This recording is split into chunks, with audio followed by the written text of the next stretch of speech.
I know. Writing college essays is horrendous. It is one of the most annoying, mundane, and confusing activities you will ever undertake in your high school journey. But writing these very essays is pivotal for you securing your dream admits. So, what if there was a template you could structure your responses on? What if there was an exact roadmap that led you to these big, beautiful universities? Hi, I am Anay Gupta, an international student from India studying at Imperial College, London. Additionally, I am a three-time world topper from my GCSEs through to my A levels, an All India rank 1 at the high school level, and a seven-time Cambridge awardee. This is the exact personal statement framework I used to write this exact personal statement that I will read and analyze today for you, which made its mark at Cambridge University, Imperial College, UCL, University of Edinburgh, and University of Manchester. So, without further ado, let's dive in.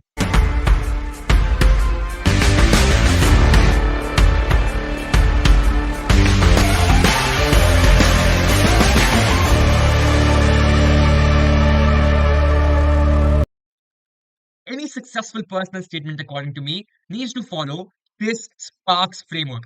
I devised this Sparks framework when I was building or drafting my UCAS personal statement.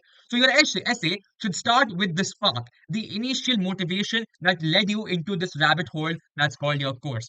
So what ignited that passion for your course? Then you want to talk about the pre-university academics, your subjects at high school, and any specific topics or experiences regarding those subjects that have further kindled that fire for your subject.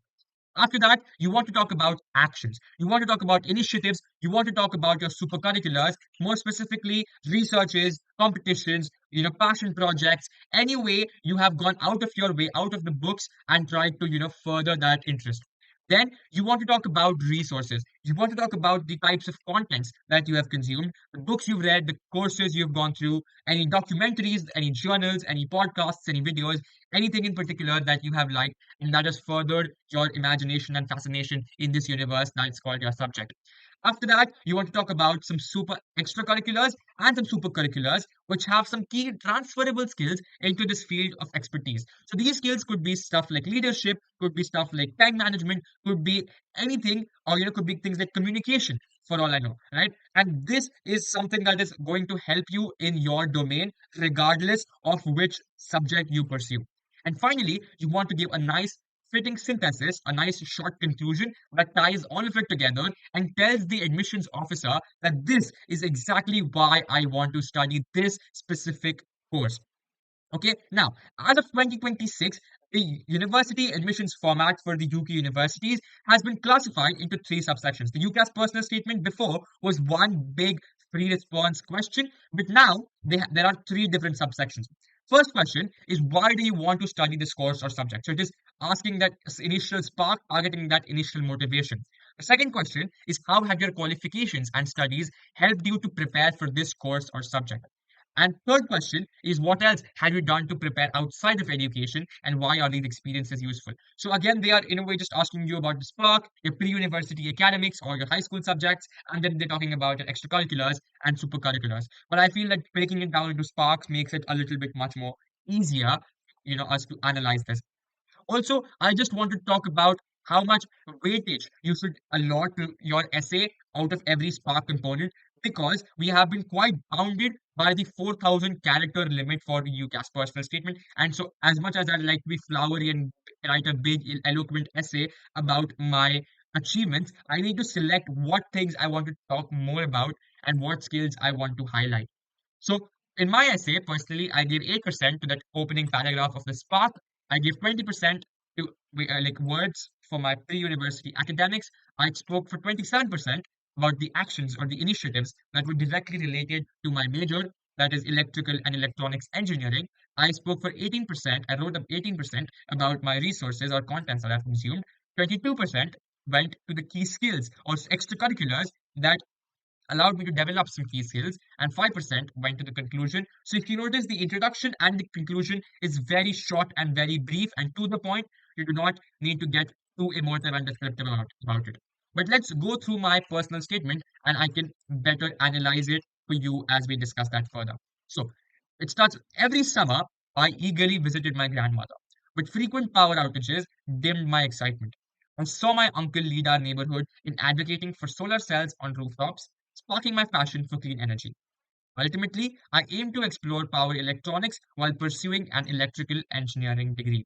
So I gave a short personal anecdote about how my uncle, who was advocating for solar cells in his neighborhood, inspired this drive for me to, care a little bit about the environment and care for clean energy. And this drive has led me into pursuing power electronics. And that's like a thesis statement. The last statement of your first paragraph is what you want to have as a thesis statement, which means that you will elaborate on how you got from your introduction to your thesis statement in the next few paragraphs. So it should look like a chronological story, right? Now, after I have seen my uncle do like wonderful things, now I go to high school, and at high school, I become even more fascinated with the subject. How? We discover that in the next paragraph. My interest with numbers motivated me to study further mathematics in A levels. The concept of integration by parts intrigued me, with its reverse methodology from differentiation and its application in parametric functions like three-phase power supplies. So now I tell you that I've enjoyed doing further mathematics in A levels, and not just because it's challenging and it's fun to do, but I'm also giving you one concept that has been particularly intriguing for me, and that is integration by parts. And I chose this topic because it is derived backwards from differentiation if you have studied mathematics at a higher level. And that is very symbolic of what I want to convey, right? I want to see problems around me and work my way backwards into creating new innovations. And I will exemplify that further in the paragraphs to come. But I think like you need to pick one topic or two topics that you feel are symbolic to the story that you're trying to convey over here. You also want to talk about the fact that, okay, you've understood something, you've learned it, you've enjoyed it, but you've also gone beyond your way, think about applications of that concept in the real world, right? So I have studied how this integration by parts technique is used in phasor analysis. Working as an assistant teacher under Professor Manoj Narang at his tuition center deepened my love for mathematics. I assisted students with their EE projects, using functions to graph logos for one such project. The photoelectric effect in A level physics allowed me to explore the particle nature of electromagnetic radiation, fueling my curiosity about wave particle duality in semiconductor electronics. So over here now I've spoken about further math. Now I speak about physics, and this one very exciting concept that I talk about here is the photoelectric effect that has sort of gotten my brains running and sort of aroused my curiosity, if I could say so. And I end the paragraph with could Hall voltages enhance photovoltaic efficiency or create multifunctional devices using photoelectric currents under magnetic fields? So I'm directly talking about how my subject can be applied into my field of interest, that is power electronics here. And this little question, this burning question, is an example of how I am trying to think beyond the syllabus, right? Now, there is multiple ways to tell the admissions officer indirectly that you are exploring your subjects beyond what the textbook tells you, but this is the way I have gone for. Now we have finished the pre-university academic section. We move on to the actions section. Inspired by this, I contemplated converting ambient mechanical energy from the loud decibels at Mumbai's Wankhede Stadium into electrical energy. I built an energy harvester circuit and analyzed the stadium's geometry. Using further mechanics concepts of equilibrium of a rigid body, I calculated centers of mass to find optimal device placements. I studied crystal symmetry and polarization through Feynman's lectures by Caltech and stress tested the piezoelectric transduction mechanism, optimizing the circuitry. My research concluded that my energy harvester circuit could be developed further for large scale distribution. It provided a strong foundation in electrical engineering, especially energy harvesting, as I gained problem solving and analytical skills in circuit design. Now, I am not the most happiest with how this paragraph has turned out, because somewhere along the way you sort of lose a little bit of flow over here. I feel like I could have, written it a little bit better. But I also bear in mind the fact that this paragraph is being read by an admissions officer who's like a tutor, like a professor. So he is or she is going to be quite sound with all these technical details, right? So it is not for a general audience, it is for a technical audience. So having more details is always going to benefit you. And what I've done well here, I believe, is I have spoken about how I have used my academics that I learned at high schools, and how I have applied that into my research project that I have carried out. Right. And then I speak about Feynman's lectures as one resource that I've cited over here by Caltech. And again, you want to get into details. You don't want to just describe the project that you have made, but you also want to talk a little bit about the journey, right? So how did you study through it? If there was any failures, you can talk about that. I didn't have a lot of space to talk about this in much more depth, but if you want to give details about how did you carry out the experiments or the testings and how did you analyze them, please go for it. Any skills that you want to derive out of it, I think this last sentence here, or this last phrase that I gained problem solving and analytical skills in circuit design is a very important addition, right? So you give like this entire description about the activity that you have undertaken, this project you've done, but you want to show that you have a learning mindset. You want to show that you are getting some skills out of it and you're going to use those skills further to do much more things in the future. Next paragraph reads, the Georgia Institute of Technology's Introduction to Electronics course enhanced my understanding of op-amps and my piezoelectric research in stadiums. Exploring advanced circuits and transistors powers my ambition to develop new circuits for renewable energy. So now we've come to the resources section here, and I speak about another resource that's a course from Georgia Tech and how that has helped me in my previous section called the action section, right? And both of these sections weave together quite beautifully. Now, the next paragraph talks about a different like super curricular that I undertook. So we're back to the action section. I also led a team of 20 for Project Rakshak at school to build a low-cost robo for mapping caves, detecting survivors with IR cameras, and communicating via LoRa technology. Alongside owning leadership skills, I learned object-oriented programming, sensing, and interfacing. So I speak about another project, and it's a very short description and some skills that I've learned, some very specific skills like object-oriented programming that are perfectly relevant for my major, that's electrical and electronic engineering. Now we go for more resources. So I speak about watching The Secret Life of Chaos. It is a documentary. I was fascinated by chaos theory's application to nonlinear dynamics in oscillators and amplifiers. The documentary also highlighted feedback loops' importance in circuit design. My interest in electronics deepened with the EE's Top Tech podcast. So now I introduce another resource, unearthing content on electronics like LPDDR memory. I am eager to explore the transistor makeup, enabling LPDDR's low power utility in smart grid systems. So, now one thing that I would like to highlight is every resource that I have mentioned, I have spoken something that is very specific about it. So, I have spoken about the chaos theory or feedback loops. For the podcast, I have picked the LPDDR memory and the episode on that. That has been something that's intrigued me, and I've also tried to add some future considerations. So, what is something that I would like to do at university? Because university is a place for you to learn ultimately, and you want to show them that, okay, I did this, and now I want to build on this building block and try to do something much better with the resources I have at university. So, that ends my resources section here, and we go to the key skills or the extracurriculars. My research extended beyond engineering. I conducted psychological research on risk-taking tendencies in Mumbai's demographics, and I have to like sort of black out the following few lines because in consultation with my mentors, I am not yet allowed to divulge any more about the research. But it was some research that gave me statistical inference skills that I can apply at university. So I am just trying to show the admissions officer I am multifaceted over here and I have done something that's not related particularly to engineering, but I have learned something from a humanities related assignment that I have undertook myself. Outside academics, I founded a non-profit, Sharing is Caring, to address educational inequality in e-resources.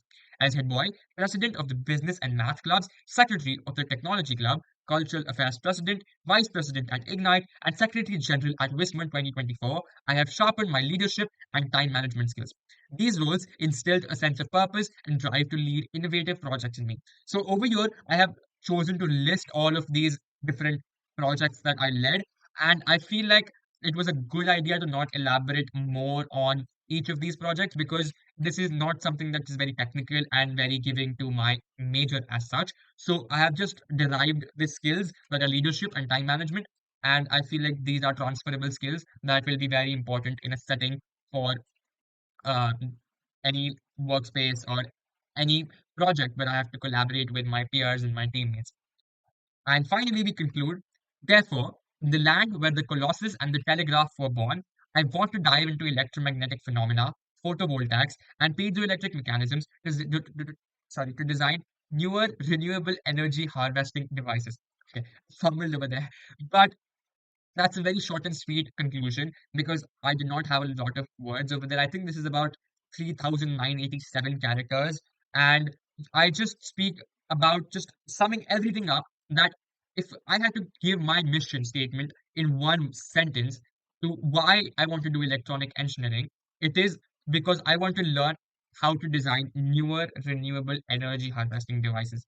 So I have given a lot of these evidence statements, a lot of these activities I have done previously. But what is one key takeaway that we're looking forward to at university? That should be the part of the synthesis, and that is to design newer renewable energy harvesting devices. Right. So that was my entire.